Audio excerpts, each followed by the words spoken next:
Bom, vamos lá, pessoal. Vamos retomar então o capítulo 4, que a gente estava falando de pipeline, antes de ter essas duas aulas aí de interrupção para revisão e para a primeira prova. A gente estava comparando a temporização aí, né, como as instruções são executadas dentro do pipeline, para vocês entenderem como é que ele ganha desempenho comparando com aquela versão que a gente tinha feito, que executava tudo num ciclo só. Então, só para refrescar a memória, o gráfico de cima é a temporização da versão do início do capítulo, onde você executa todas as instruções num único ciclo, né? Você tem ali o CPI igual a 1. Porém, o problema é o tamanho que você tem que escolher para o ciclo, já que você tem que conseguir executar qualquer uma das instruções que você precisa. Logo, você tem que escolher o tempo da maior instrução. Certo? Acho que isso, inclusive, era a resposta de um dos itens da prova.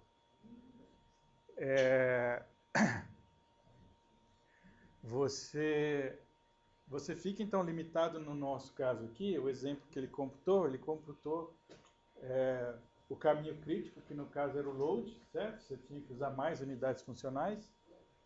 Então você tinha que ir somando os tempos de todas elas e chegava nesses 800 picosegundos. Está no slide anterior aqui, ó. Né?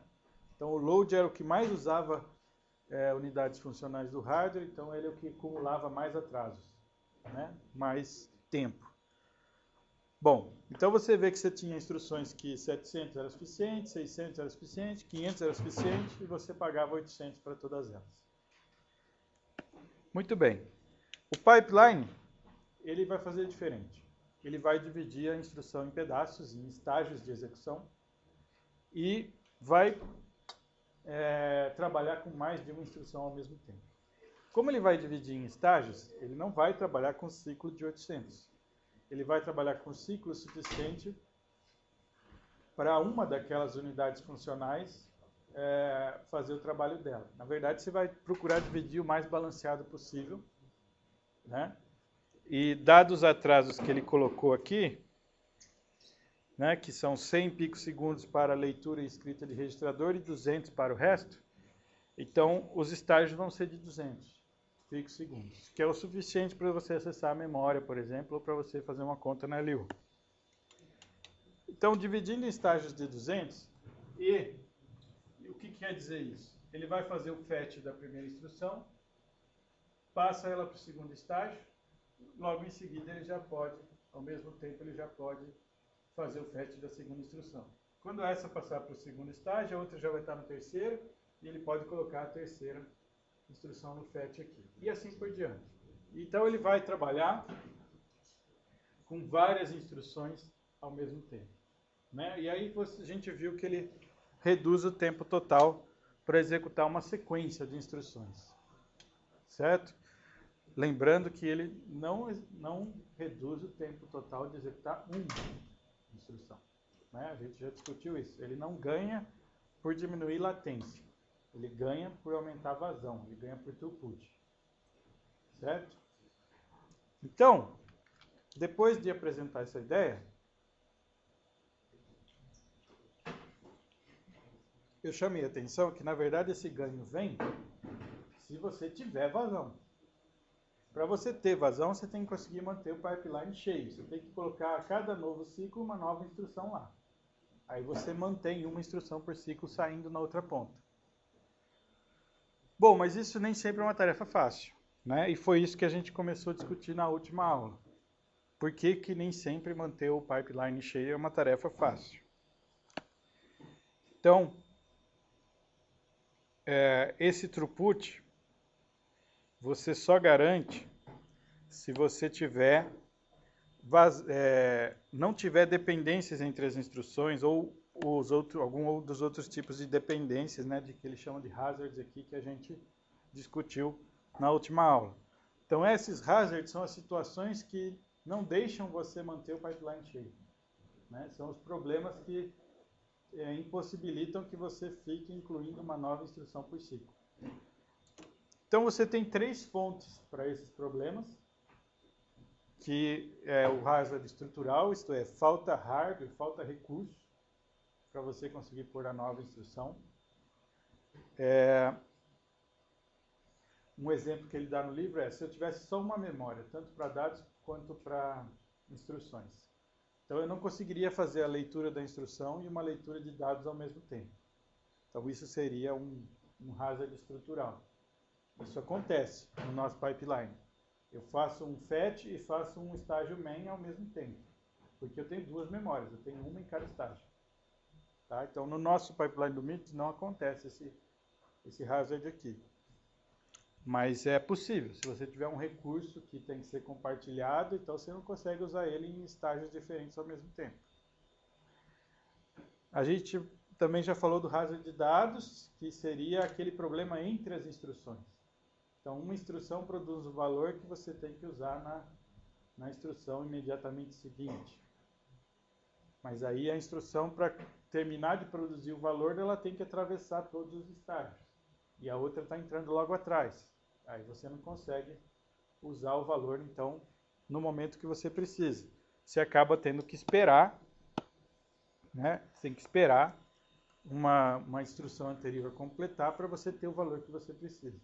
Então, esse daqui acontece no nosso pipeline, como a gente discutiu alguns casos, aula retrasada. Mas a gente vai estudar maneiras de amenizar isso um pouco. Tá? A gente não vai atrasar toda vez que essa situação acontecer, senão você vai ter um desempenho ruim no pipeline. E por último tem o que eles chamam de hazard de controles, dependência de controle, que é aquilo que acontece quando você tem um desvio. Você tem uma instrução de branch, então qual é a próxima instrução a ser executada? O problema é que você não sabe. Porque pode ser a próxima instrução depois do branch, se o branch não for tomado. Agora, se o salto for tomado, é o alvo do branch. Então, você só vai saber com certeza qual a próxima instrução a ser executada quando o branch terminar a execução dele. Só que você precisa pegar a próxima instrução no ciclo seguinte para conseguir manter o pipeline cheio. Então, isso também dá um problema de dependência. Então, a gente vai ver um pouquinho sobre esses 2 casos aqui.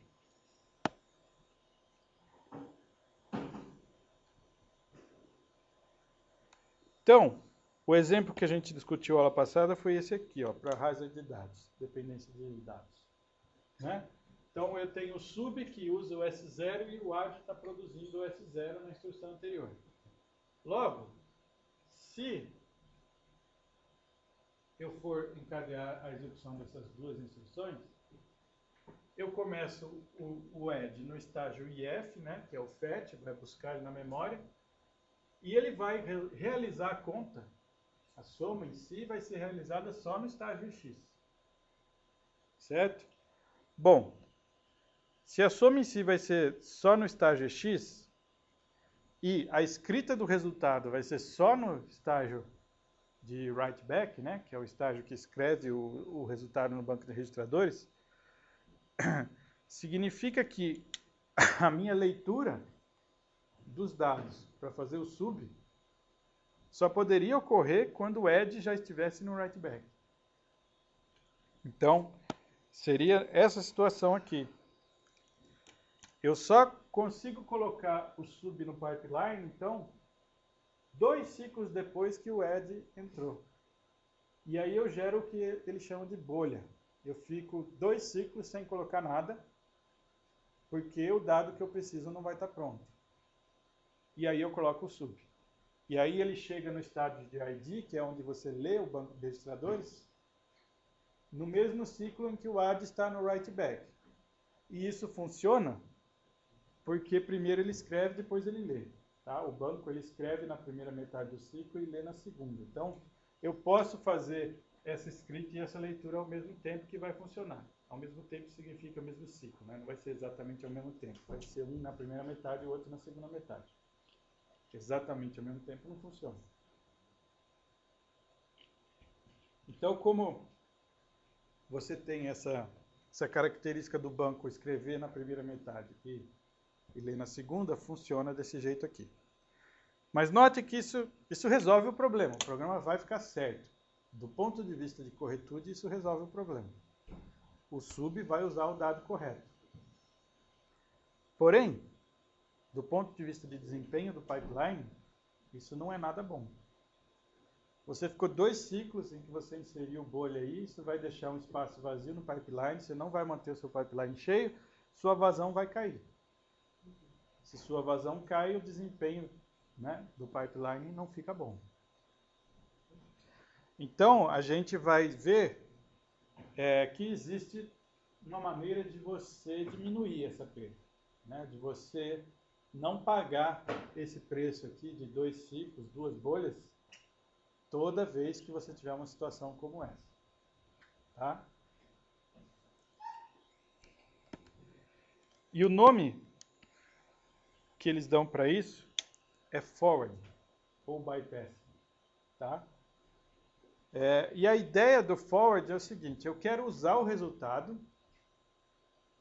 a partir do momento que ele estiver pronto. O pronto não significa que ele foi gravado no registrador, mas sim que ele já foi calculado. Eu já sei o valor do resultado. Tá?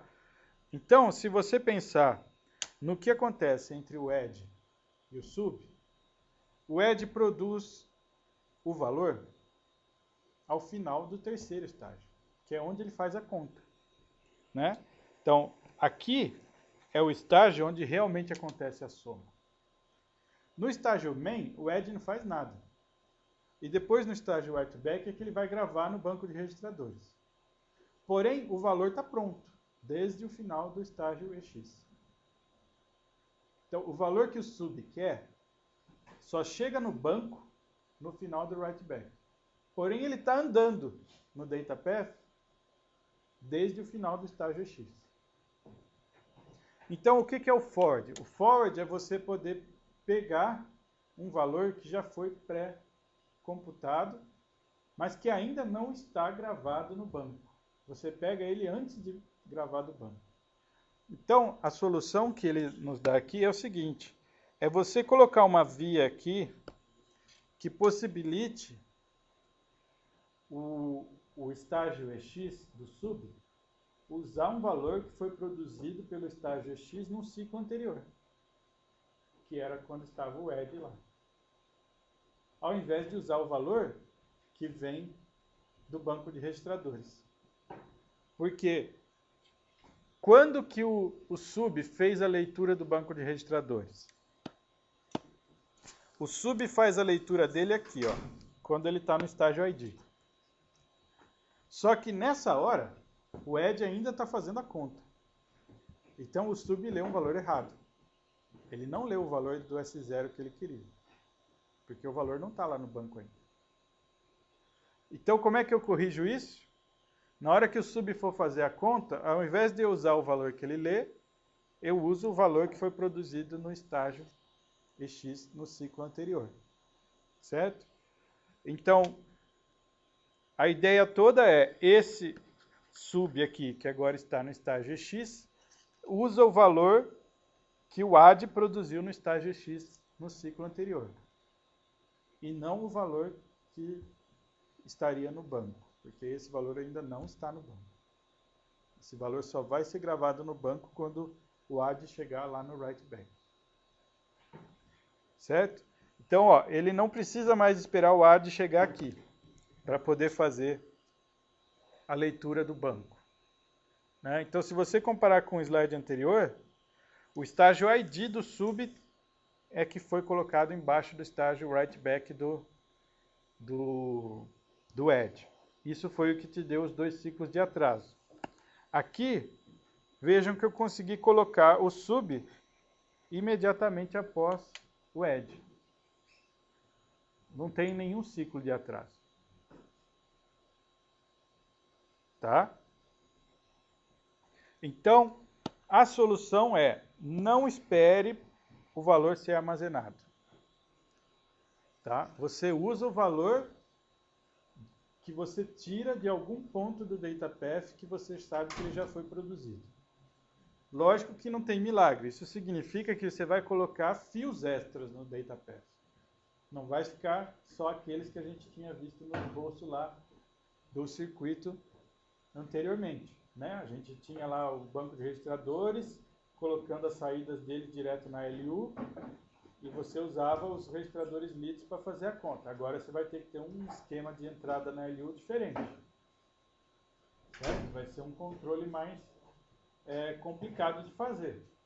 Porque você vai ter mais escolhas de onde você vai pegar o resultado, o valor do operando que você quer. Os dois registradores do sub dependem das coisas antes desse edge, tem um outro edge que guarda por 3. Tem o mesmo problema, só que nesse caso não funciona, né? Pegar não tá ligando o edge back. Você vai poder pegar do outro estágio. Ah, dá pra você pegar no outro. Você vai poder pegar o que está no quarto estágio também. Certo? Você poderia ter uma outra coisa que gravasse no T3 e ela estaria à frente do edge, né? Desse edge que está aqui mostrado. Você está falando que veio antes, né? Então ela estaria... quando esse edge está no EX, ele já estaria no main, certo? Então, no fundo, você vai ter outro fio. Você vai poder pegar da que está imediatamente à frente ou da próxima ainda. Tá? Para você não incluir atraso, né? O objetivo é use o dado porque ele está lá pronto, ao invés de ficar esperando ele gravar no banco, sendo que eu já posso aplicar. Como é que ele sabe se tem instrução? Bom, basicamente do mesmo jeito que você, tá? Ele vai comparar os operandos fontes. Então vai ter uma unidade de controle especial para isso, em que toda instrução que passa, ele fica comparando os operandos fontes. E aí ele fala, opa, esse operando fonte é o operando destino da instrução anterior. Tem um problema. Ou esse operando fonte é o operando destino da instrução 2 antes dessa. Tem um problema também. E aí ele seta os sinais de controle para que você use os operandos vindos do meio do pipeline, ao invés de vir do banco de registradores. Mas eu vou mostrar mais para frente um pouco mais de detalhes sobre isso. Mas basicamente você vai ter uma unidade de controle dedicada a resolver esse problema aqui. Você tem aquela que eu mostrei lá no monociclo, que pegava o opcode, descobria que instrução era e setava as coisas para que funcionasse. Você vai continuar tendo uma unidade dessa aqui. E além disso, você vai ter outros controles para resolver esses problemas característicos de pipeline. Uma curiosidade, assim, aí você aumentou bastante a complexidade do hardware. Né? Existe alguma tentativa de fazer isso também com software, talvez? Porque, por exemplo, parece mais fácil para a assembly reconhecer essa dependência do que o hardware. Se você tiver solução por software, até tem, daqui uns 2 slides, acho que vai ter um comentário sobre isso. Dá para tentar resolver no software, porém nem sempre tem. Né? Não é... Basicamente a solução vai ser através de inverter a ordem das instruções. Mas você nem sempre pode inverter a ordem das instruções. Então, não dá para resolver 100% dos casos. Mas o compilador faz isso também, dá para tentar uma solução por esse caminho. Isso aqui aumenta a complexidade, mas não é tão difícil assim. É uma unidade de controle que não é tão complicada, não. Vai ser basicamente uma série de ifs que ela faz. E baseado nos resultados desses ifs, ela decide quais são os valores que ela tem que pôr em vários MOOCs. Basicamente é isso. Quando você tem escolhas, vai vir daqui ou vai vir daqui, no fundo você vai ter um monte de fio entrando num MOOC e escolhe qual passa. Tá. Então, esse aqui é um exemplo onde o sub vem logo depois do edge, usando o resultado do edge, Mas com esse mecanismo de Ford eu consigo resolver o problema e não colocar nenhuma bolha. Tá? Então, eu não vou ter atraso nesse caso aqui. Porém, tem outro caso. Tá? Tem um caso em que você vai estar usando o resultado de um load. E por que esse caso é diferente do edge?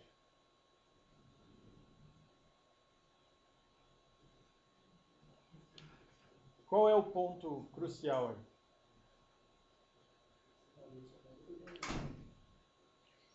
aí? O ponto crucial é onde estará pronto o valor. Certo? Esse aqui é o ponto crucial. O load, ele vai pegar um valor que está na memória e guardar no registrador. Bom, então quando é que esse valor aparece no DataPath? Depois da leitura.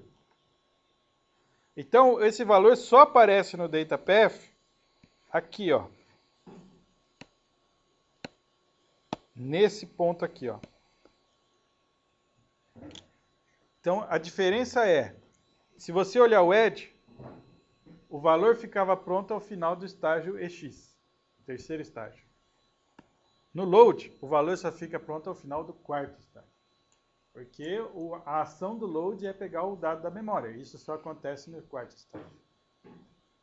Então é um estágio depois. Só que aí o sub, se você não fizer nada e deixar o sub entrar um ciclo depois do load, o que vai acontecer?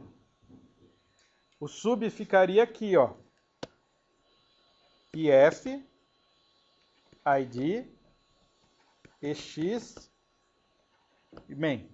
Certo? E depois o write back aqui na frente. E aí, olha os alinhamentos dos estágios.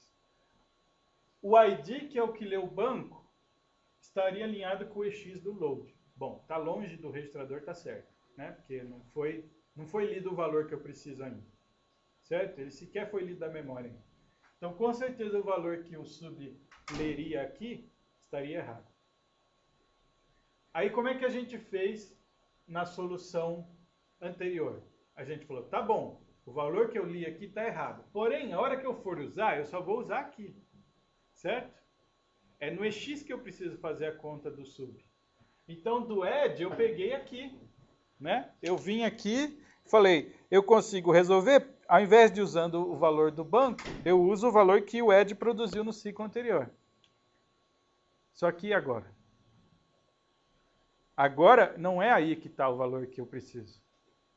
Nesse ponto, o valor ainda não foi produzido também. Então, esta opção aqui, agora não resolve o problema. Esse for que eu tinha no slide anterior. O valor que eu quero só vai estar pronto no final do main. E aí eu estaria incluindo uma seta assim, né? Se eu não fizesse nada. Mas aí o que significa? Se isso aqui é um diagrama no tempo, né? Na horizontal, significa que eu estou consumindo um valor do futuro. O que, obviamente, não é possível. Tá certo? Então, isso aqui não é possível. Eu nunca posso fazer forward pegando de um estágio que está na minha frente. Né? Esse diagrama aqui, para ser válido, tem que ser sempre nesse sentido. E aqui eu estaria precisando de algo que estaria assim. Então não tenho solução via forward para esse caso. Porque o load, ele demora mais para produzir o valor que eu quero. Ele demora um ciclo a mais para produzir o valor que eu quero. Então, mesmo com forward, no caso da dependência com um load, eu sou obrigado a colocar um ciclo de atraso aqui. O forward não resolve 100% do problema. Ele ajuda. Por quê? Porque agora eu vou usar o forwarding aqui. Se eu não tivesse esse forward, o que eu ia ter que fazer? Esperar mais ainda. Certo? Então, ele diminui o problema. Ao invés de duas bolhas, eu vou ter que pôr uma só. Só que ele não resolve 100%. Tá? Então, nesse caso, você não tem uma solução que tire 100% do atraso. Nesse caso, você vai pagar um ciclo de penalty aí, de atraso, se o teu código tiver esse tipo de dependência. Certo? Então, isso aqui, né, um conflito específico com o load, ele não tem uma solução 100% via forward. Ele tem uma solução que diminui o preço que você paga, mas ela não torna zero.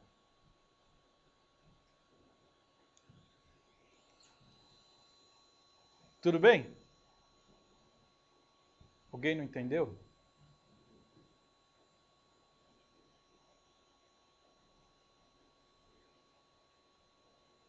Tá. Então agora eu vou dar o exemplo daquilo que você estava falando, né? Que eu consigo fazer alguma coisa no software para ajudar?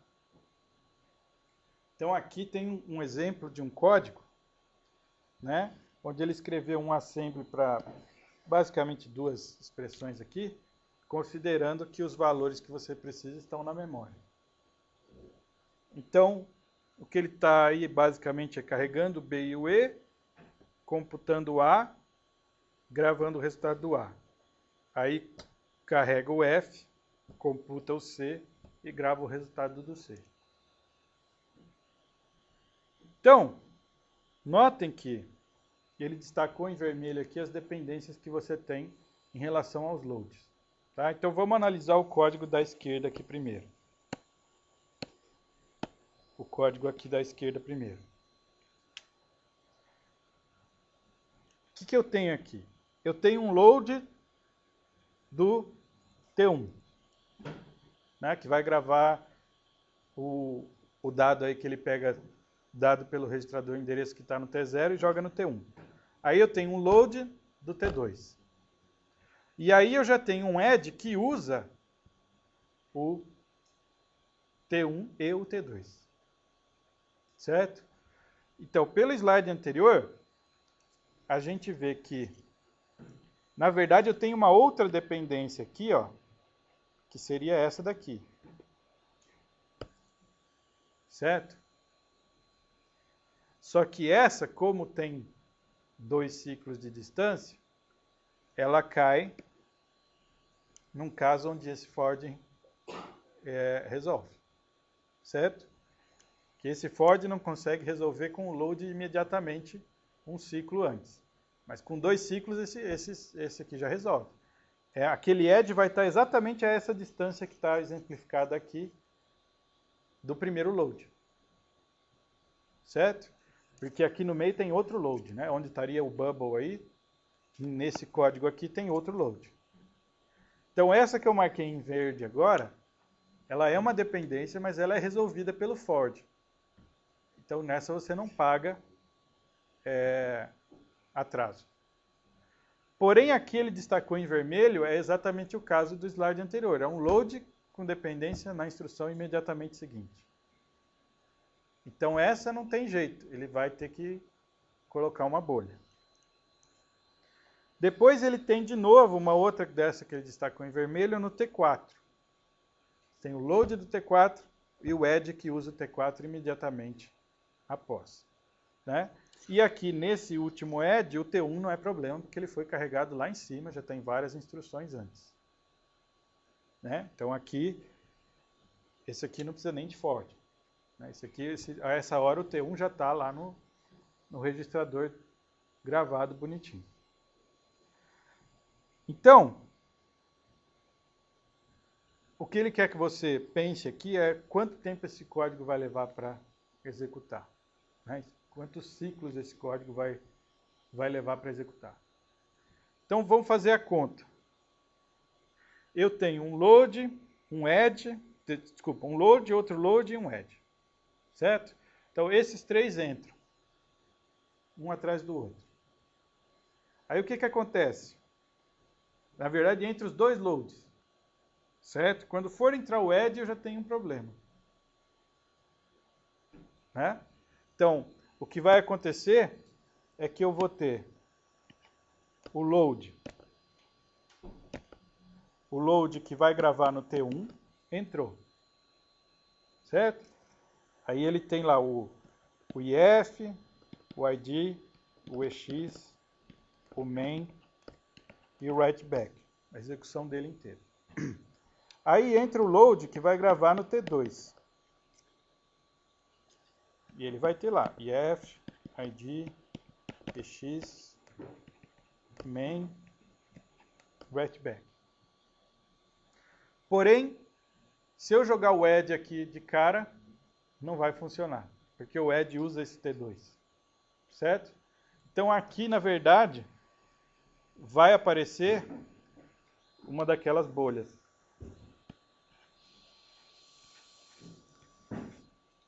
Certo? Porque eu não vou poder fazer o add executar aí. Por causa do T2. O T1 pode, mas o T2 não pode. Aí o add vai vir depois disso, então. Certo? Ele vai iniciar aqui.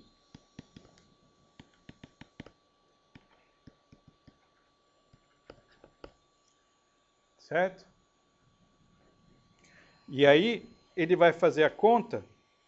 Quando ele for fazer a conta dele, o T1 já está gravado. Já está sendo gravado, certo? Porque o primeiro load já está lá para cima, já terminou. E esse daqui, ele vai poder pegar daqui, ó. Né? Resolvendo pelo for, como lá no slide anterior que a gente viu. Né? Então, o for resolve essa dependência, a outra foi resolvida porque a bolha já espaçou o suficiente.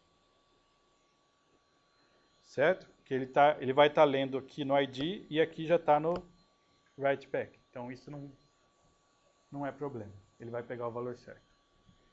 Tá, então repara que quando eu tenho uma dependência daquela vermelha, no fundo significa o quê? Atrasar um ciclo. Tá? Significa incluir uma bolha. Então, volta no código. Então, ciclo 1 eu incluo o primeiro load. 2, no 3 eu vou ter que incluir a bolha. O add entra no 4. Aí, 5, 6. Quando eu for chegar no outro add, também vai ter que pôr uma bolha, certo? Aí o 7 é uma bolha. Aí o 8 eu ponho o add. E no 9 eu começo o store. Certo? Então, esse cara aqui vai entrar no ciclo 9, no pipeline. Então, aqui seria o ciclo 1, 2, 3, 4, 5 e assim por diante. Certo? Se você completar aqui e chegar até o 9, você vai ver o store entrando no pipeline. Tá, mas então ele termina em 9 ciclos? Não, o store entra no pipeline no ciclo 9. Tá certo? Você diz que o código termina só quando ele sair do pipeline. Então, quando que ele vai terminar? Ele vai usar o 9, o 10, o 11, o 12 e o 13. 5 ciclos para ser executado. Né? Por isso que essa conta aqui está dando 13 ciclos.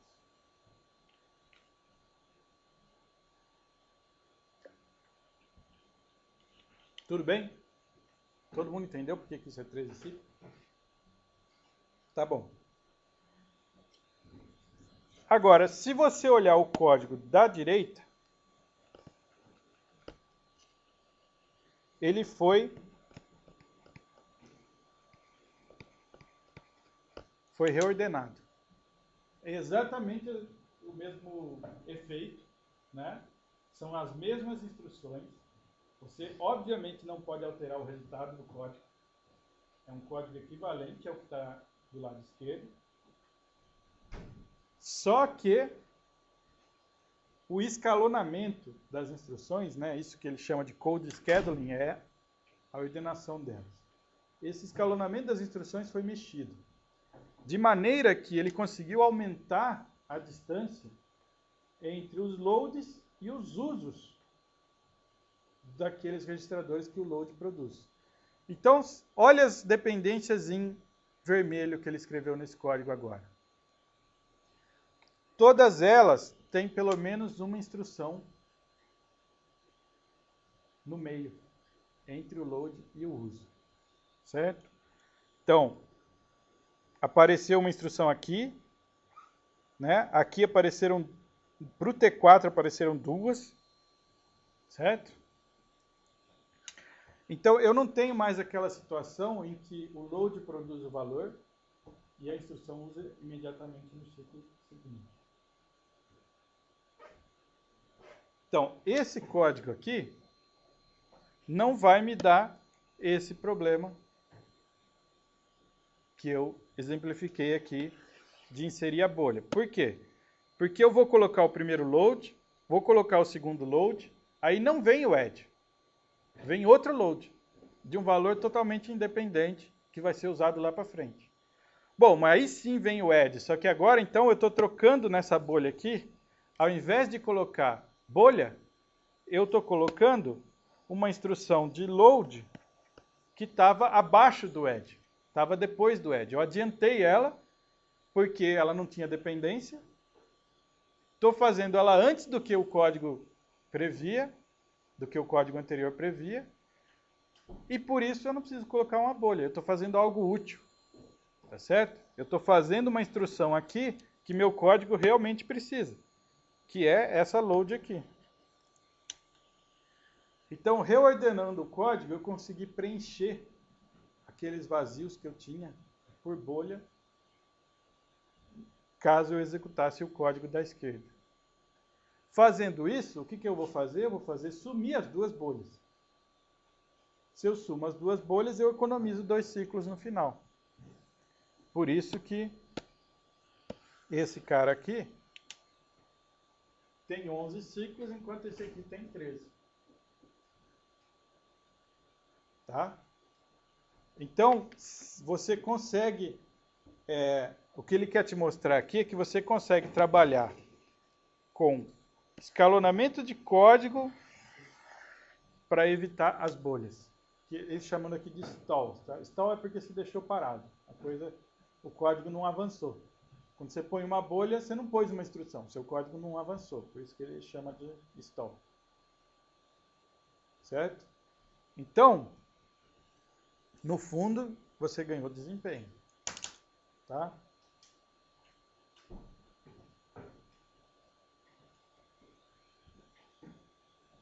E foi só mexendo no programa. Não foi nada extra de hardware aqui. Além do que a gente já tinha visto. Então esse é o tipo de coisa que o compilador, para Mix, vai tentar fazer. Né? Porque ele sabe que se ele puser um load depois de um... Quer dizer, puser alguma coisa depois de um load que usa o load, ele sabe que ele vai estar gerando stall no pipeline. Ele vai estar gerando bolha. Então ele pode ter algoritmos de otimização lá onde ele procura essas oportunidades de analisar as dependências entre as instruções e se ele conseguir, ele preenche com instruções úteis, ao invés de preencher com bolha. Tá? E você, por exemplo, botei uma descrição do prédio que você não passa ali. E, assim, tem uma outra escrita naquele no T4, de forma que você não pode trazer para cima. Peraí, aí acho que você está misturando. Porque outra thread é quando está na memória compartilhada. Para registrador não tem. Agora, se esse dado que está no registrador é algo que vem de uma região compartilhada, aí você tem que fazer aqueles mecanismos de lock, né? Quando um escreve... Não, exatamente. Aí você está trabalhando em outra coisa. Né? Você teria que deixar um executar para depois executar o outro. Aí tem aquelas coisas de região crítica. Nesse caso aqui, não... dentro do processador ali não tem essa visão, é um nível mais embaixo. Professor, tem uma toda vez que dá esse método de alterar as instruções resolve problemas?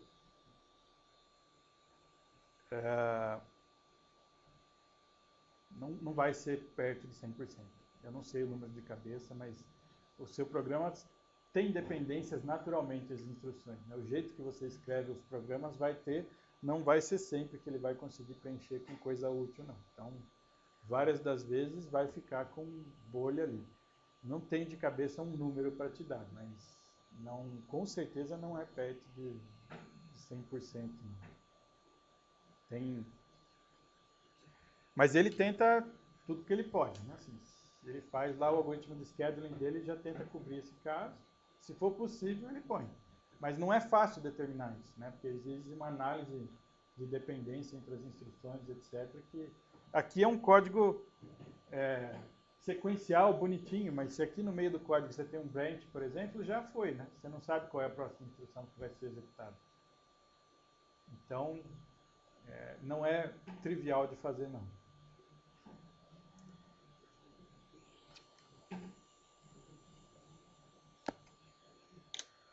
E o branch é exatamente o próximo assunto, que seria dependência de controle. Tá?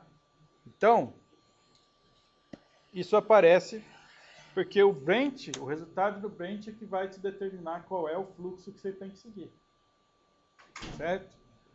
Então, a próxima instrução a ser executada, isto é, a ser buscada lá na memória e fazer decodificação, etc., depende do resultado da instrução que eu estou executando agora, que seria o branch. Então, se você pega o branch, começa a executar o branch, e logo no ciclo seguinte, você já pega a próxima instrução e coloca lá para ser executada, você não tem certeza de que aquela instrução deveria ser executada, porque você não sabe ainda o resultado do branch. Então, o que acontece é que o pipeline, ele não consegue sempre fazer a busca da instrução correta para ser executada. Porque nesse ponto, o branch ainda está no estágio de ID. Ele ainda está lendo os operandos, ele ainda precisa fazer a comparação para conseguir decidir se você vai saltar ou não. Tá? Então, o que eles vão fazer aqui no MIPS? Eles vão levar esse término do branch, essa comparação do branch, o mais cedo possível. Porque você repara que quanto mais longe ela tiver, mais ciclos eu vou demorar para descobrir qual é a próxima instrução a ser executada. Então, se eu tiver um pipeline com muitos estágios, certo? Vou pondo estágios aqui. E eu digo que é só aqui que eu vou saber se o branch foi tomado ou não. Só depois do quarto estágio é que eu vou ter certeza se o branch vai ser tomado ou não. Tá bom. E o que você vai ficar fazendo antes até o branch chegar lá? Certo? Então, o pipeline muito fundo, assim, muitos estágios, e você levar essa decisão sobre o branch lá para o fundo, pode te dar um sério problema, né, de desempenho aqui. Então, a solução do MIPS é trazer... O MIPS tem 5 estágios, como a gente está vendo, e ele vai trazer essa resolução do branch para o estágio ID, para o segundo estágio. Tá? Então, ele vai mexer no hardware, ele vai adicionar coisas para que ele consiga decidir o branch já no segundo estágio. Isto é, ele vai ler os registradores e já vai comparar no segundo estágio. E já vai te dizer se vai saltar ou não. Mesmo assim, isso resolve 100% dos casos?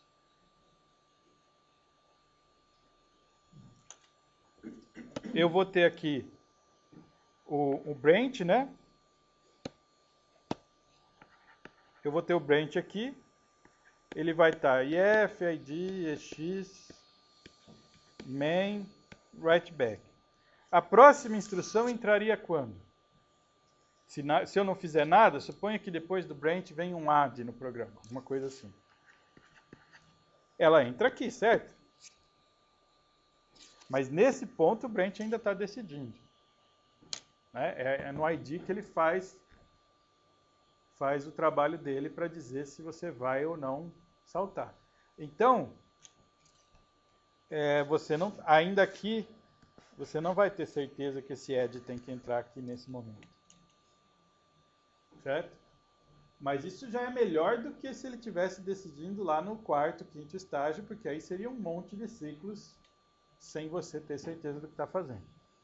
Né? Então, o que vai acontecer? Vai acontecer que você vai ter um ciclo aí de incerteza, né? Do que você tem que fazer. Então, seria uma situação como essa aqui.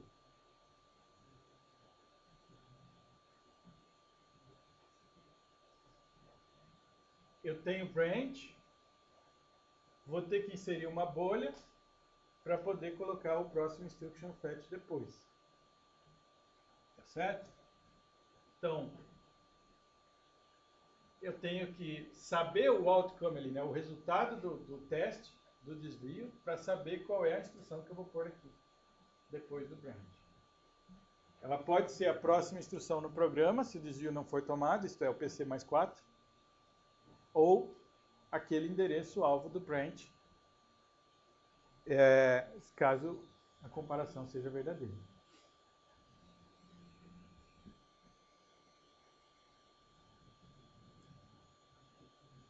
Tudo bem? Isso resolveria o problema, mas te obrigaria a colocar uma bolha após cada instrução de desvio, né? O que é uma coisa que também o pessoal não gosta de pagar. É um preço um tanto quanto alto você ter ali um ciclo à toa para cada branch que você inclui no seu código. Tá certo? Então, existe uma coisa que é, o que você pode fazer? Você pode chutar. Tá? Como assim eu posso chutar? Você chuta. Chuto que os branches vão ser todos tomados. Ou chuto que os branches não vão ser tomados. E aí eu jogo aqui a instrução de acordo com o meu chute. Se eu errar, perdi. Tenho que desconsiderar essa instrução e colocar a instrução correta. Se eu acertar, eu não pago pênalti nenhum, porque a instrução já está lá executando e é a instrução que eu deveria executar mesmo. Tá? Então, o nome disso é Branch Prediction. Tá? Então, você ficar pagando ciclos, toda a instrução de branch, é muito ruim. E o pessoal adota, então, essa predição de resultado do branch para evitar pagar penalidade em todo o ciclo. Principalmente se você tiver pipelines longos, né? Que eu já falei, que aí o preço fica bem alto para você pagar.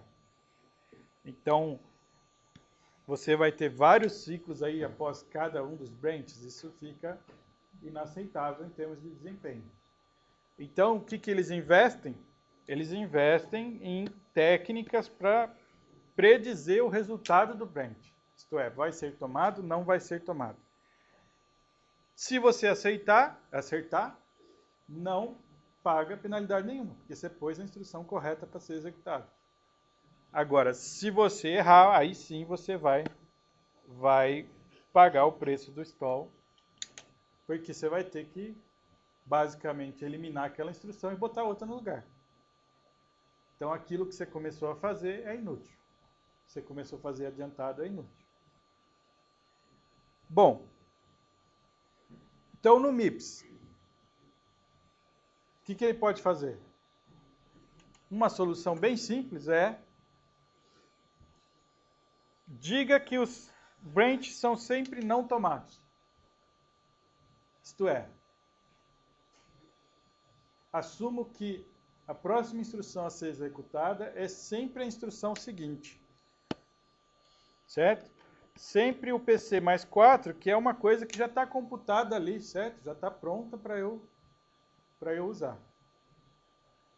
E aí você faz o fetch dessa instrução no PC mais 4 sem esperar nada, como se fosse ser executada mesmo. Ah, se depois eu errei, bom, aí limpa o pipeline daquela que você pôs errado e coloca outra. Vai gastar um ciclo para fazer isso, vai gastar exatamente o stall que você tinha que pagar. Certo? Então,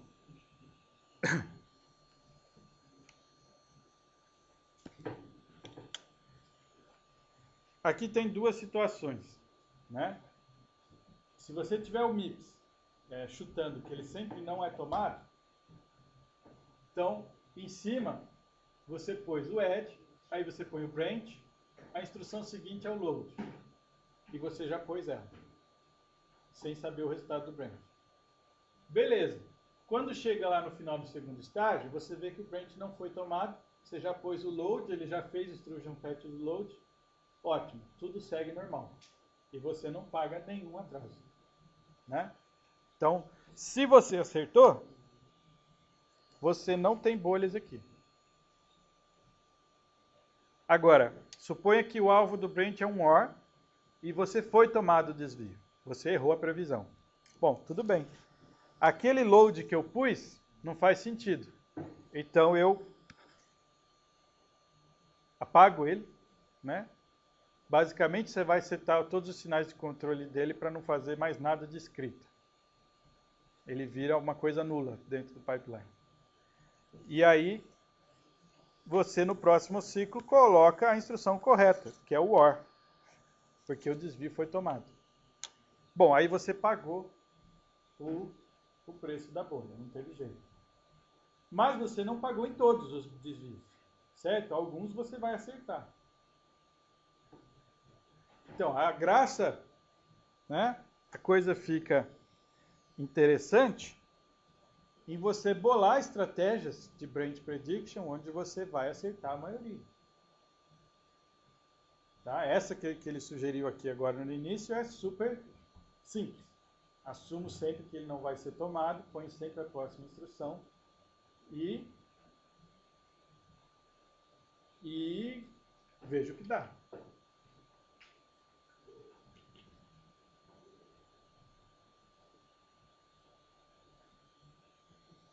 Isso parece bom?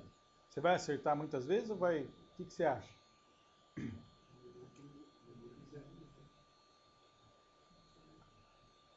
Sim. Num laço, isso é extremamente ruim. Por que num laço isso é extremamente ruim?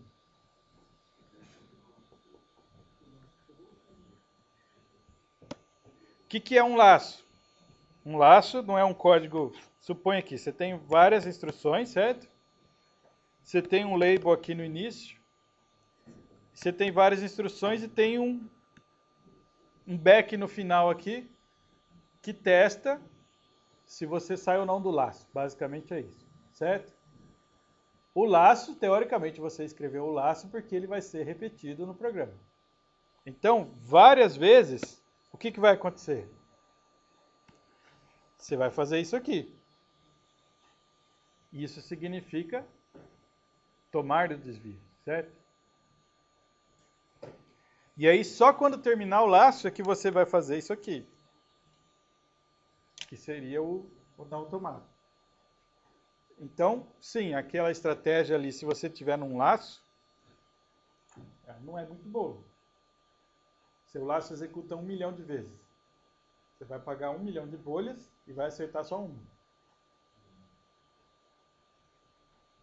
Tá? Então, não é simples assim que são as políticas de predição de prêmios. Né? Ele, mais para frente no livro, ele vai comentar sobre mais algumas. Mas, tem alternativas. Tem, por exemplo, alternativas baseadas em informação estática, isto é, informação que o compilador consegue ver do código. Então, ele pode adotar políticas diferentes se aquilo é um laço ou se ele é um if. Certo? O compilador sabe, ele está gerando o código. Então, ele pode predizer esse backward aqui, né? Backward branches é exatamente o branch do laço. É quando o alvo do back está para trás, está para cima. Né? Então eu falo, opa, o alvo do back está para cima, isso aqui pode ser um laço. Então, esse aqui eu vou predizer que ele sempre toma. Ah, o if, eu vou predizer que ele sempre não toma.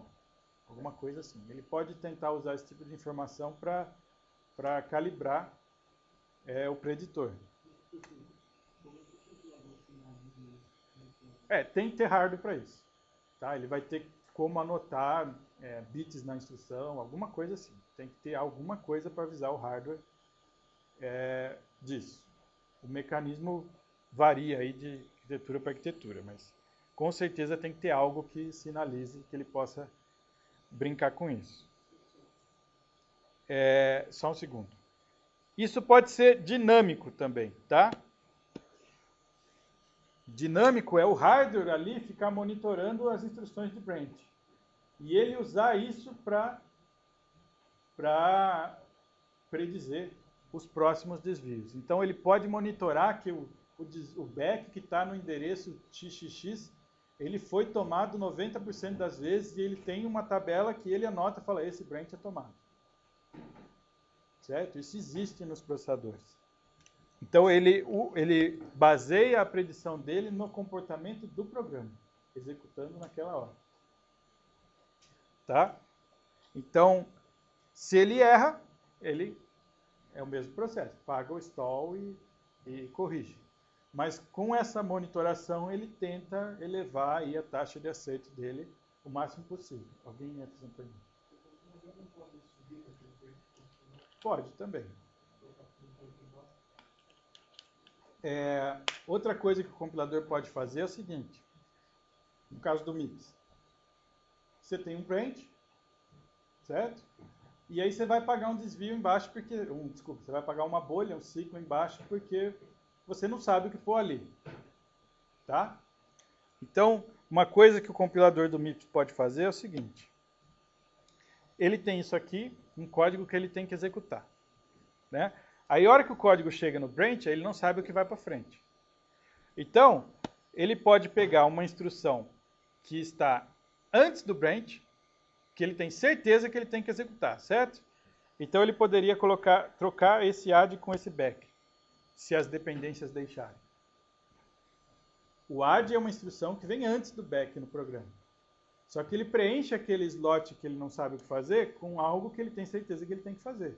E deixa o programa continuar. Isso vai funcionar e vai resolver o problema.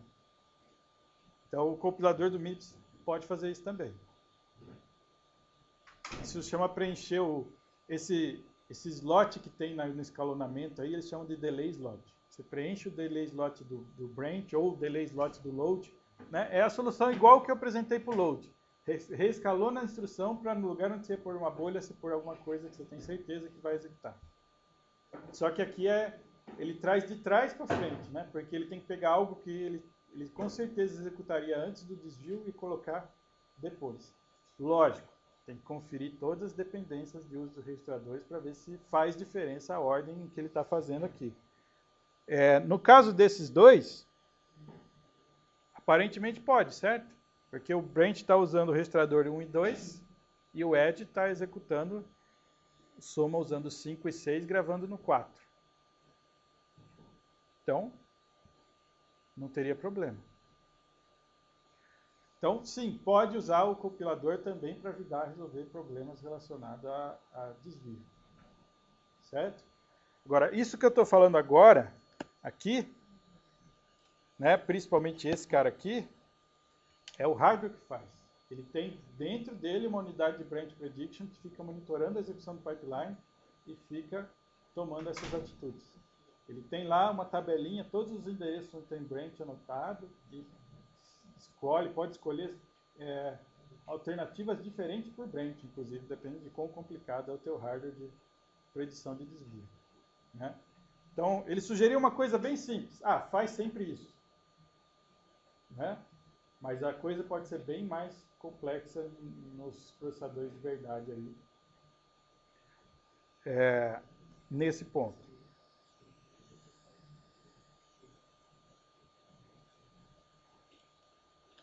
Então, a ideia deles é elevarem esse acerto para casa dos 90%, coisas assim. Por isso que eles investem em em soluções de Branch Prediction. O MIPS consegue prever, calcular o resultado do endereço do branch em município? No caso, no MIPS, ele vai sempre prever que ele vai não pegar o branch. Ele tem o branch, do jeito que eles vão... Eu vou mostrar ainda o pipeline, né? Eu estou apresentando todas as ideias, depois eu vou fazer o que eu fiz com a versão anterior, mostrar o circuito e ver onde está cada coisa. Mas ele vai conseguir resolver o branch no segundo estágio. Vai ser 2 ciclos. Tá? Ele vai levar as coisas que ele precisa para o branch tudo para o segundo estágio. Então ele vai fazer a leitura dos registradores, fazer a comparação, calcular o alvo e deixar pronto para ser usado no final do segundo estágio.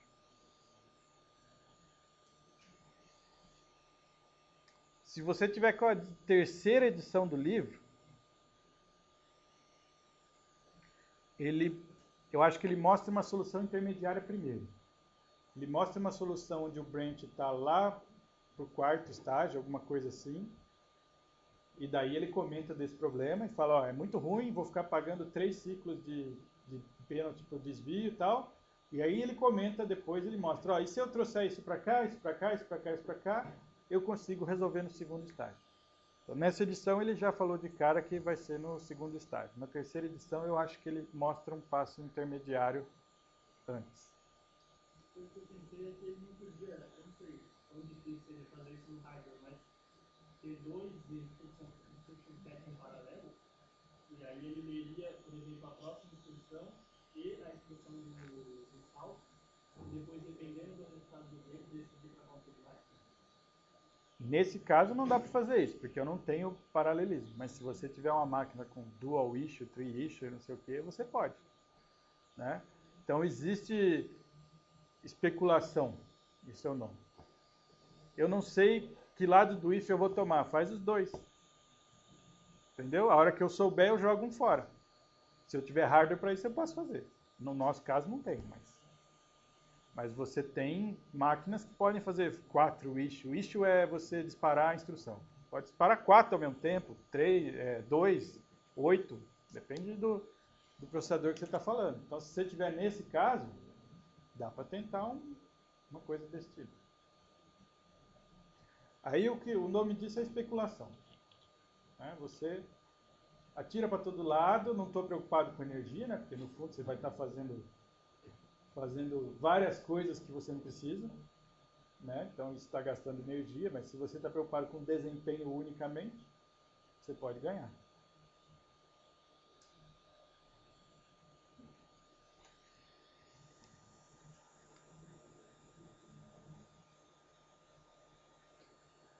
Bom, deu para entender a ideia do Branch Prediction? Mais para frente, depois que ele mostrar o pipeline, ele vai falar um pouquinho mais de detalhes em alguns desses casos aqui.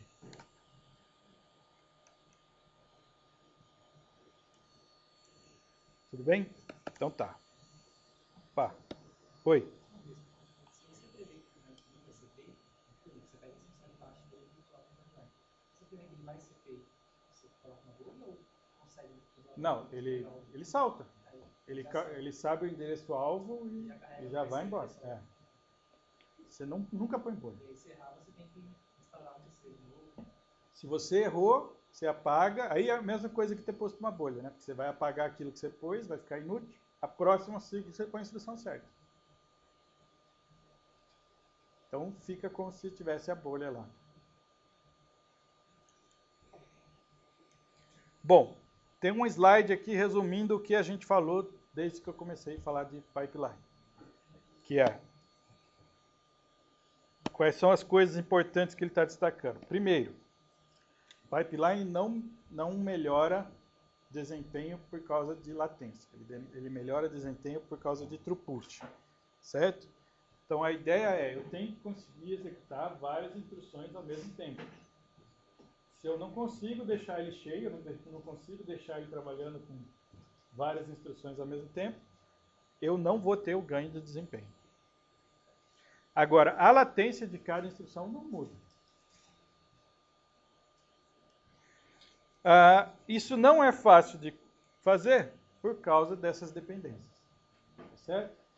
Então, esses hazards, né, de estrutura, de dados, de controle, todas essas alternativas que a gente discutiu, tornam o trabalho aí do projeto do pipeline uma coisa relativamente complexa. E, como eu já mencionei para vocês algumas vezes, o conjunto de instruções do MIPS favorece a construção de pipeline, né? Pela regularidade dele, aquelas coisas que a gente já falou, que os campos estão sempre no mesmo lugar, todas as instruções têm o mesmo tamanho, etc. Ele vai ajudar, como ajudou lá no projeto do processador monociclo, já mostrei várias situações, aqui no pipeline ele também vai ajudar do mesmo jeito. Conjuntos de instruções complicados vão tornar ainda mais difícil, né? Por exemplo, se eu levo mais ciclos para conseguir decidir qual é a instrução que eu tenho que fazer, entendeu? Só vai dificultar eu conseguir deixar o pipeline cheio, principalmente em caso de desvios.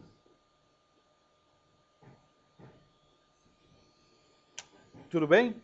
Então esses 3 pontos aí são claros?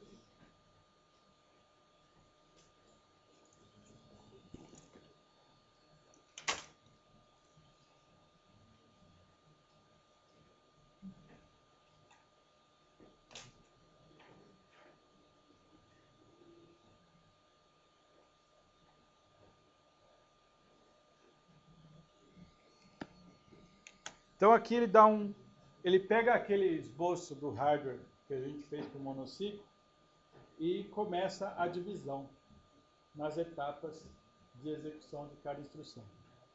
Tá? Então veja só.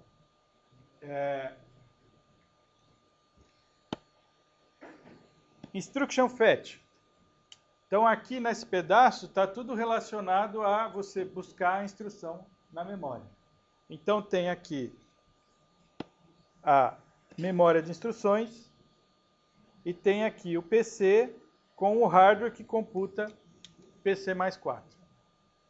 Tá certo?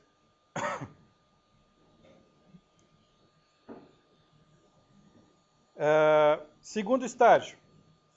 Segundo estágio é o ID, que ele chama. O que é o ID? É você...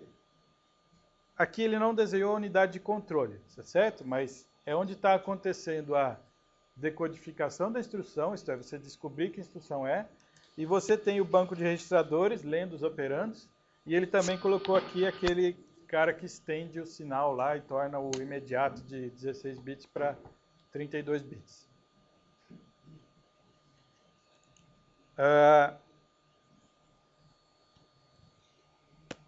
EX, execução. Nesse caso aqui, ele traz basicamente a grande unidade funcional aqui é a LU, certo? É onde realmente acontecem as contas.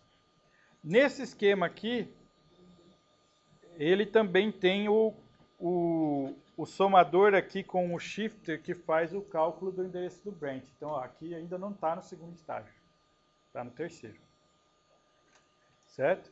Então, esse aqui é aquele modelo onde ele não mexeu ainda para trazer o branch o mais cedo possível. Bom, no main a gente tem a leitura de memória de dados, leitura ou escrita, né? Acesso à memória de dados. E o último estágio é onde você vai decidir aquilo que vai para o registrador e vai fazer a escrita. Tá certo? Então esse dado caminha daqui e volta para o banco de registradores. Então o que ele chama atenção aqui, ó, é que essas não, né? Essas vias de dados que vão da direita para a esquerda são as que causam as dependências, né? Porque você precisa que a instrução anterior chegue lá na frente para que a próxima possa usar quando ela entra no pipeline. Que é exatamente o estágio de write back, aquele que vai escrever o resultado no banco, e o cálculo do alvo do branch, para você saber qual instrução você vai fazer o fetch depois. Certo? Então, A divisão vai ser mais ou menos essa. Ele comparado com aquele hardware que a gente tinha feito na primeira parte do capítulo, assumindo um monociclo. Porém, não é simplesmente dividir esse hardware aqui, porque eu vou estar com várias instruções passando, certo? E uma instrução, no ciclo seguinte, ela precisa de algo que ela está fazendo agora. Né? Então, sei lá, o add passa pelo terceiro estágio, ele faz a conta. Mas lá no quinto estágio, ele precisa do resultado da conta que ele fez quando ele estava 2 ciclos atrás no terceiro para jogar no banco. Logo, eu tenho que ter um jeito de ficar mantendo esses valores intermediários, né? Conforme a instrução vai andando, ela tem que ir levando com ela todos os sinais que ela precisa. Os resultados intermediários e os sinais de controle. Né? Então, antes, como é que era? Eu olhava para o hardware lá no monociclo e falava assim, vai ser uma instrução de load. Beleza, unidade de controle, seta isso aqui para 0, isso para 1, isso aqui para 0, e faz lá um conjunto de sinais. Pronto, isso aqui vai executar um load. Agora não é assim, porque agora eu vou estar executando várias instruções ao mesmo tempo. Então, o que a unidade de controle faz? Quando ela faz a decodificação, ela fala, bom, isso aqui é um load. O conjunto de sinais de controle que ele precisa são esses. No próximo ciclo, ela vai estar decodificando outra instrução. Aí ela vai chegar à conclusão que ela precisa de outro determinado conjunto de sinais de controle. Tá, mas aí como é que ela faz com o load? Então, o load, quando muda do estágio 2 para o estágio 3, tem que levar tudo aquilo com ele. Certo? Essa é a ideia. Então, o que significa levar tudo aquilo com ele? Significa gravar e manter isso caminhando junto com ele no pipeline. Então, você precisa desses caras aqui. Né? Você vai ter 4 registradores de pipeline. Tá? Então, o que você faz aqui, você grava aqui, porque quando essa instrução passar daqui para cá, está aqui para usar. Certo? Então, uma instrução grava, quando ela está no estágio 1, né, no IF, ela grava as coisas no IFID. Quando ela chega no estágio 2, ela lê do IFID, processa e grava no IDEX. Né? Então, os nomes estão meio pequenos aí para vocês, mas é IFID, IDEX, Xmain,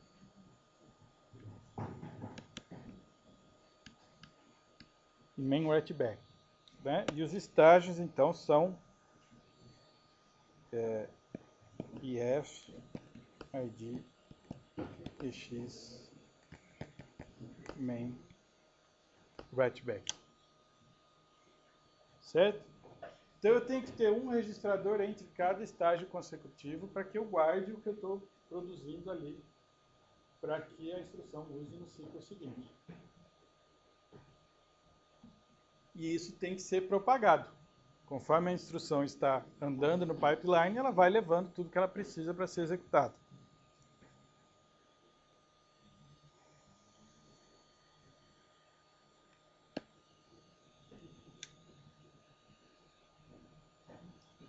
Então, ciclo após ciclo, você vai colocando uma instrução nova e vai passando as instruções para os estágios consecutivos. Certo? E ele vai usar 2 modelos de diagrama aqui para exemplificar o pipeline. Um deles a gente já viu, né? Que é aquele onde você tem vários tempos ali. Aí ele vai mostrando como é que a instrução avança. Que seria aquela operação sobre a linha do tempo lá, que é esse daqui. E ele também vai usar uns snapshots, tipo assim, ó, nesse ciclo o pipeline está assim. Aí ele vai ser algo parecido com isso aqui. Né? Então ele vai falar, ó, o pipeline está congelado e vai falar, no estágio 1 tem tal instrução, no estágio 2 tem tal instrução, no estágio 3 tem tal instrução e assim por diante. E é isso que ele está chamando de Single Clock diagram aqui, ó, diagrama de um ciclo. Então, isso aqui seria um exemplo para o load e store que ele vai dar. Então, o que, que ele está destacando aqui em azul? O load está no primeiro estágio, instruction fetch. E ele está destacando em azul tudo que ele está usando. Então, o que, que o load está fazendo aqui? É exatamente aquilo que a gente já discutiu anteriormente. Nesse estágio é o fetch. Então, o que ele está fazendo? Lendo a memória, né? O load está sendo carregado da memória. E ele está computando PC mais 4, que é aquele somador que tem lá em cima. E ele está escrevendo isso no registrador IDEX aqui, imediatamente à frente. Então, quando você tem memória e registrador, ele pinta sempre metade para te indicar o que ele está fazendo. Quando ele pinta a metade da direita, ele está lendo. Quando ele pinta a metade da esquerda, ele está escrevendo. Certo? Então, ele está lendo a memória de instruções e está escrevendo no IFID. No passo seguinte, o load vai para o segundo estágio. O que, que o load faz no segundo estágio? Lê o registrador fonte, certo? E pega o campo imediato, estende para 32 bits para fazer a conta depois do endereço que ele vai acessar. Então, ele está usando. Da onde ele está tirando os dados? Quer dizer, qual registrador ele tem que ler? Qual é o campo imediato? Tudo isso foi trazido da memória no estágio anterior, naqueles 32 bits da instrução. Então, isso está gravado aqui. Então, ele está lendo desse registrador tudo que ele precisa sobre a instrução. E aí ele faz a leitura dos operandos fontes aqui do banco, usa o campo imediato da instrução para fazer a extensão de sinal e grava no registrador da frente para que você possa usar no ciclo seguinte. Próximo ciclo. Estágio EX. O que, que o load faz no estágio EX? Cálculo do endereço. Então ele pega, o load pega o cara que ele estendeu aqui, gravou no registrador, coloca como operando da LU, pega o outro que foi lido do banco, coloca como operando da LU, produz e grava no registrador da frente. Né? Soma os dois e produz o endereço que ele tem que acessar. Quarto ciclo. O load vai ler a memória efetivamente.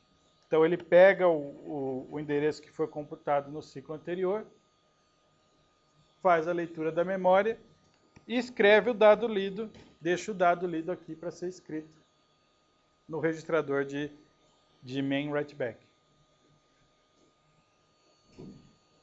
Quinto ciclo, o load chega no último estágio, ele vai pegar o dado que ele leu, que está gravado aqui, e vai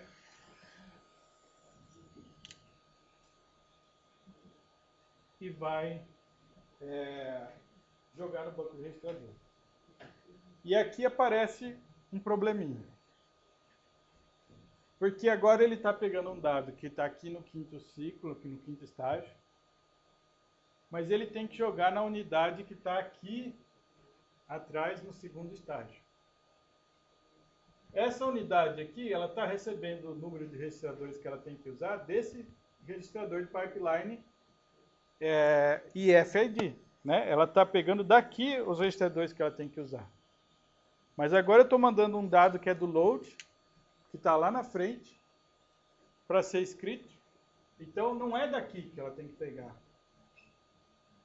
o registrador de escrito. Tá?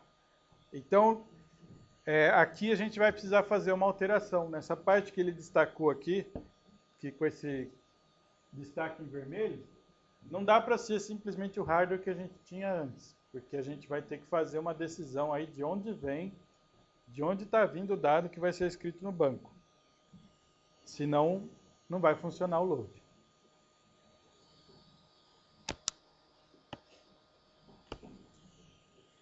Então, você tem que incluir uma via nova, certo?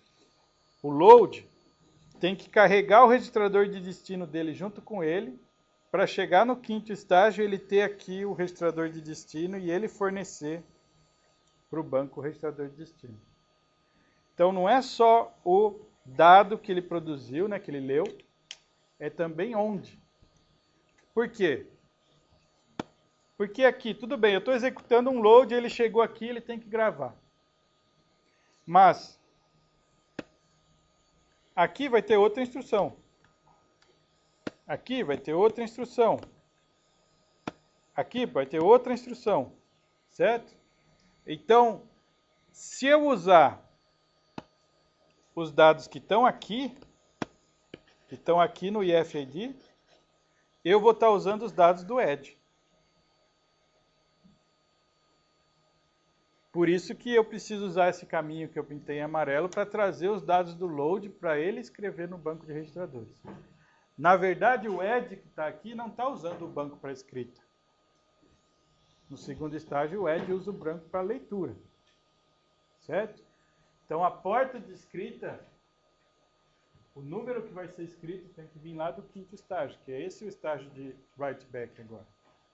Você não tem nenhuma escrita no banco sendo acionada aqui do 2º ciclo. As escritas vão vir todas lá do 5º ciclo.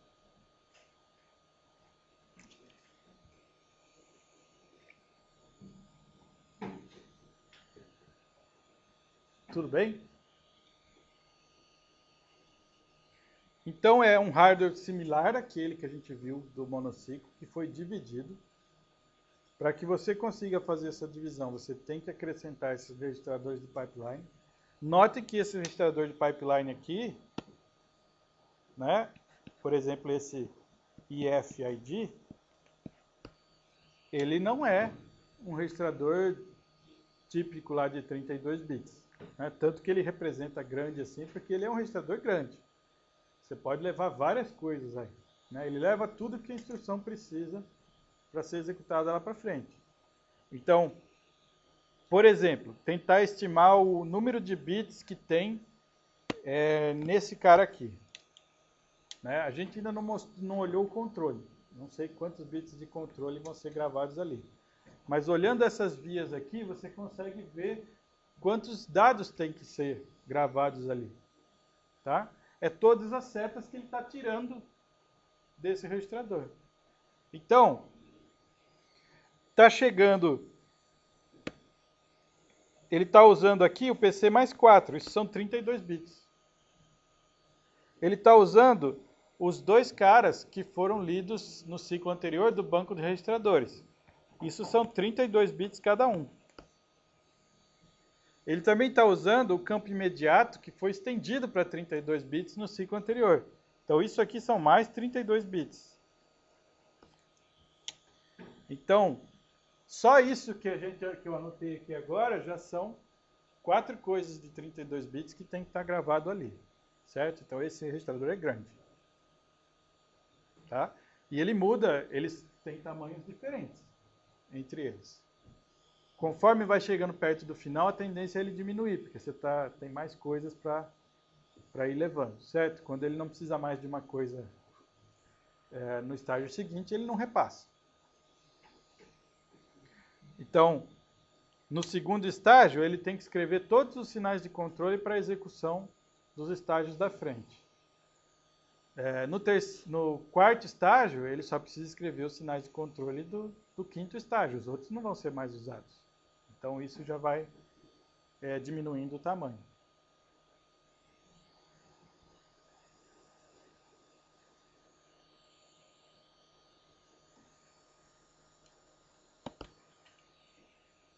Muito bem, e como é que seria o store?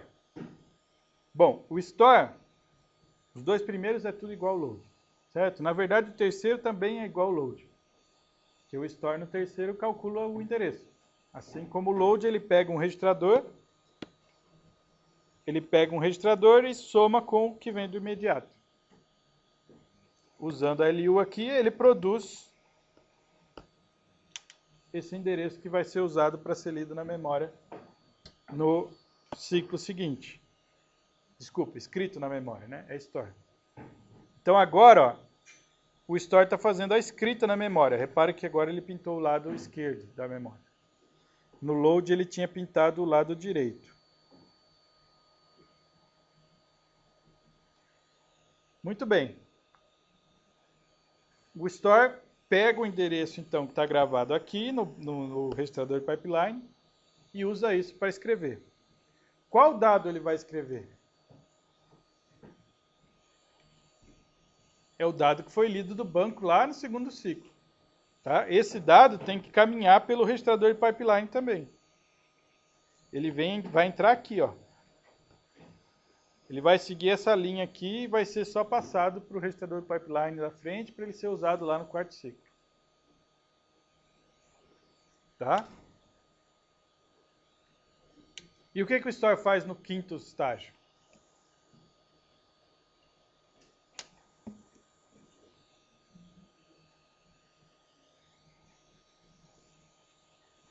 O que o store faz no quinto estágio?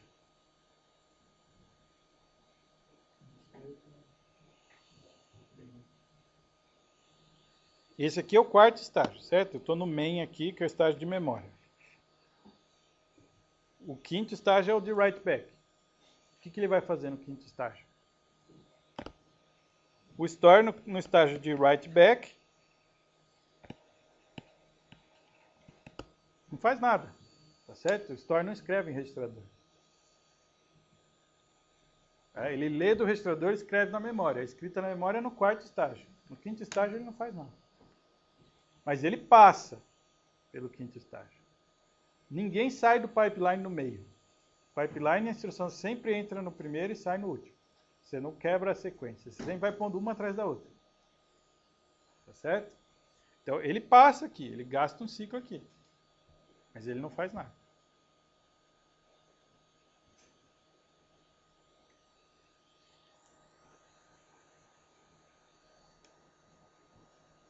Então, esses diagramas aqui são os diagramas que o livro está chamando de um ciclo do pipeline. Isto é como se você tirasse uma foto do pipeline no momento que o store está no terceiro estágio. Então, é isso que está acontecendo. Aqui está simplificado porque ele está pondo apenas uma instrução, certo? O normal, o que você quer que aconteça é que o pipeline tenha uma em cada estágio. Certo? Então ele está mostrando aí uma versão, uma execução simplificada, porque ele pôs só uma instrução dentro do pipeline. Mas o normal é você tem o store aqui no terceiro estágio, vai ter outra instrução no segundo, outra instrução no primeiro e outra instrução no quinto. Cada uma com seus dados e cada uma com sinais de controle onde já fizer sentido. Tá? E o outro modelo de diagrama é esse aqui que a gente já viu anteriormente, antes de falar da organização do hardware. Que é aquele onde ele mostra as instruções, né, a sequência de instruções, e como elas estão usando os recursos do pipeline ao longo do tempo. Todo mundo já assinou? Então, esse aqui é o que ele chama de multiciclo. Você consegue ver vários ciclos da execução no mesmo desenho. Então, na verdade, um não substitui o outro. Eles mostram coisas complementares. Tá? Então, de vez em quando vai aparecer esse, de vez em quando vai aparecer o outro.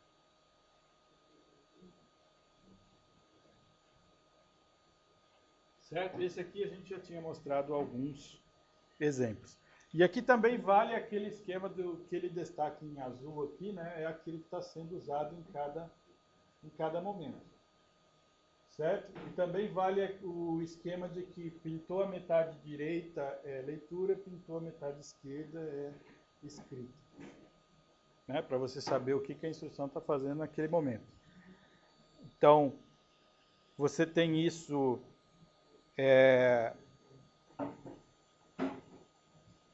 se você comparar, por exemplo, o write back com o estágio de ID.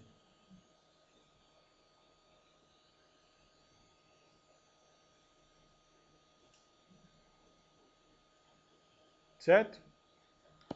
Outro modelo que ele pode usar é esse, também a gente já viu alguns, que é a mesma coisa, só que em vez de ele botar os desenhos dos estágios, ele coloca o nome. Tá?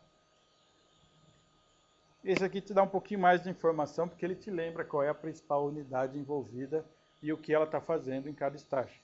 Esse aqui, ele te dá apenas a sequência de instruções e o nome de cada estágio, mas não te dá essa informação gráfica a mais.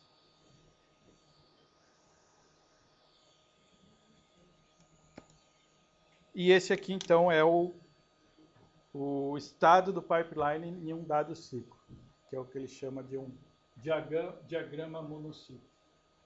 Então, aqui ele já pôs vários. Tá vendo? É assim que ele indica. No fetch tem um add, no decode tem um load, no execution tem outro add, no memory tem um sub e no write back tem um load. Tá? Então, você tem aqui 5 estágios e qual instrução está executando em cada um deles. E aí, logo à frente, ele vai discutir com você como é que você faz o controle disso. Tá? E aí, o que vai acontecer é que em cada estágio desses, você vai ter um conjunto de sinais de controle caminhando junto com a instrução para que ela faça aquilo que ela precisa naquele estágio. Tá? Então, agora, quando você olhava o monociclo, você pegava lá o opcode, descobria que instrução era, setava todos os bits de controle, estava pronto. No final do ciclo, tinha executado tudo. No próximo ciclo, você pegava outro opcode e fazia a mesma coisa e assim. Aqui, quando chegar no segundo estágio, vai acontecer o decode. Isto é, a unidade de controle vai setar todos os sinais que você precisa para executar a instrução até o final. Alguns vão ser usados ali, outros vão ser usados no terceiro, outros vão ser usados no quarto, outros vão ser usados no quinto. E eles vão andando junto com a instrução pipeline. Ela seta todos no segundo e você vai carregando junto com a instrução aqueles que você vai precisar só lá na frente. Então ela faz isso pro load que está aqui no segundo agora. No próximo ciclo entra esse add que está no primeiro. E aí ela vai computar tudo de novo. E vai, nos registradores de pipeline, vai caminhar junto. Então, não só os dados que eu destaquei, 2, 3 slides para trás, mas vai caminhar os sinais de controle. Certo? Então, você, quando olhar para o pipeline, você vai ter uma foto dessa aqui, com um monte de sinais juntos, gravado aqui para cada uma delas. Então, o cara pode te dar, no estágio 4, os sinais de controle são esses, os bits 0 e 1 são esses aqui. Que instrução é essa que está no estágio 4? É a mesma coisa que você tinha feito para o monociclo, né? Que você dava lá um conjunto de sinais, que instrução era? Ou, eu quero executar um load, quais são os sinais que eu tenho que pôr? Você vai ter que pensar, fazer um raciocínio muito parecido, só que você vai fazer por estágio.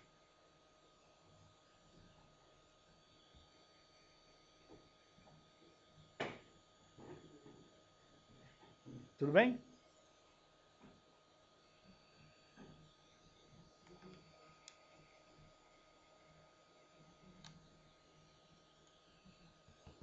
Sem problemas?